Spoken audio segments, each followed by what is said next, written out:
കാഠ്മണ്ഡുവിലെ ഗാനോൻ ഗോത്രവർഗക്കാരുടെ ഇടയിൽ പെണ്ണുകാണൽ ചടങ്ങ് ഒരു പവിത്രമായ ആചാരമാണ്. വിവാഹം കഴിക്കാൻ ആഗ്രഹിക്കുന്ന യുവതി 2 കുടങ്ങൾ ചുമന്ന്, വെള്ളം നിറച്ച 2 കുടങ്ങൾ ചുമന്ന് നടക്കും. ഈ യുവതിയെ വിവാഹം കഴിക്കാൻ ആഗ്രഹിക്കുന്ന യുവാവ് അതിന്റെ പുറകിൽ നിന്ന് അമ്പ് ചെയ്ത് ഏതെങ്കിലും ഒരു കുടം പിളർത്തി വെള്ളം മുഴുവൻ ശിരസിലൂടെ ഒഴുക്കിക്കളയണം. അപ്പോ ഈ സ്ത്രീ ഈ പുരുഷനെ കണ്ട് പുഞ്ചിരിച്ച് ഒരു അടയാളം കൊടുക്കുകയാണെങ്കിൽ വിവാഹം കഴിക്കാൻ തയ്യാറാണ് എന്നാണ് അവരുടെ ഗോത്രവർഗക്കാരുടെ ഇടയിലുള്ള ഒരു ആചാരം. അതിനുശേഷം പരസ്യമായി ഈ യുവതിയോട് മാപ്പ് പറഞ്ഞ് പുതിയൊരു കുടം വാങ്ങിക്കൊടുക്കുകയും വേണം. ഇത് ഗാനോൻ ഗോത്രവർഗക്കാരുടെ ഇടയിലുള്ള ഒരു പെണ്ണുകാണൽ ചടങ്ങിന്റെ ഒരു ചെറിയ ആചാരം പറഞ്ഞു എന്ന് മാത്രം. നാം ഇന്ന് ചിന്തിക്കുന്നത് വിവാഹ നിശ്ചയം കഴിഞ്ഞ ഒരു നസ്രത്തുകാരനായ പെരുന്തച്ഛനെ കുറിച്ചാണ്.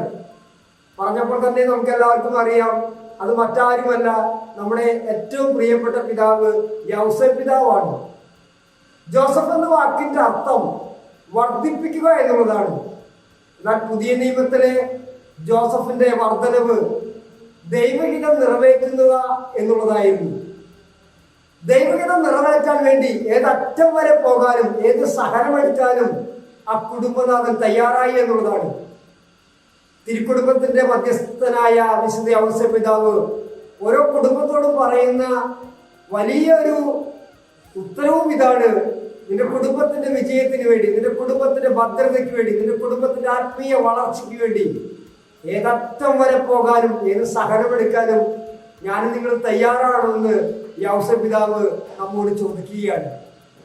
രണ്ടാമതായി യൗസേപ്പ് പിതാവ് എപ്പോഴും ദൈവത്തിന്റെ ഭാഷ ഗ്രഹിച്ചവനായിരുന്നു. എന്താണ് ദൈവത്തിന്റെ ഭാഷ? എപ്പോഴാണ് ദൈവം സംസാരിക്കുന്നത്? ദൈവം സംസാരിക്കുന്നത് സ്വപ്നത്തിലൂടെയാണെന്ന് ബൈബിളിലുടനീളം നാം കാണുന്നുണ്ട്. ഇവിടെയും യൗസേപ്പ് പിതാവിന് സ്വപ്ന ദർശനം ഉണ്ടാവുകയാണ്. ഉടനെ ഇതാ കർത്താവിന്റെ ദാസൻ എന്ന് പറഞ്ഞുകൊണ്ട് ദൈവഹിതം നിറവേറ്റാൻ യൗസേപ്പ് പിതാവ് തയ്യാറാകുകയാണ്. പരിശുദ്ധ അമ്മയും ഇതാ കർത്താവിന്റെ ദാസി എന്ന് പറയുന്നുണ്ട്. മൂന്നാമതായി യഥാർത്ഥ പ്രവാചകൻ ആരാകണം എന്നുള്ള ചോദ്യത്തിന് യൗസേപ്പ് പിതാവ് കൃത്യമായ ഉത്തരം തരുന്നുണ്ട്.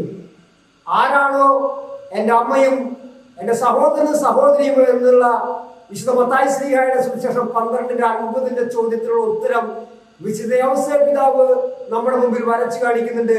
യെസ്, ദൈവഹിതം നിറവേറ്റുന്നവൻ ആരോ അവനാണ് എൻ്റെ അമ്മയും എൻ്റെ സഹോദരനും സഹോദരിയും. ഈ പ്രവാചക ദൗത്യം എന്ന ഈ ആത്മീയ ശുശ്രൂഷയിൽ പങ്കെടുക്കുമ്പോൾ പ്രിയരെ, ഈ നോമ്പ് കാലഘട്ടത്തിൽ പ്രത്യേകിച്ച് ദൈവഹിതം നിറവേറ്റുന്നവരാണോ ഞാനും നിങ്ങളും എന്ന് നമുക്ക് ഒരുമിച്ച് ചിന്തിക്കാം. ദൈവം നമ്മെ അനുഗ്രഹിക്കട്ടെ. ആഗതമാകുന്ന യൗസേപ്പ് പിതാവിന്റെ തിരുനാളിന്റെ ആശംസകളും പ്രാർത്ഥനകളും ഹൃദയപൂർവ്വം നേർന്നുകൊള്ളുന്നു. ആമേൻ.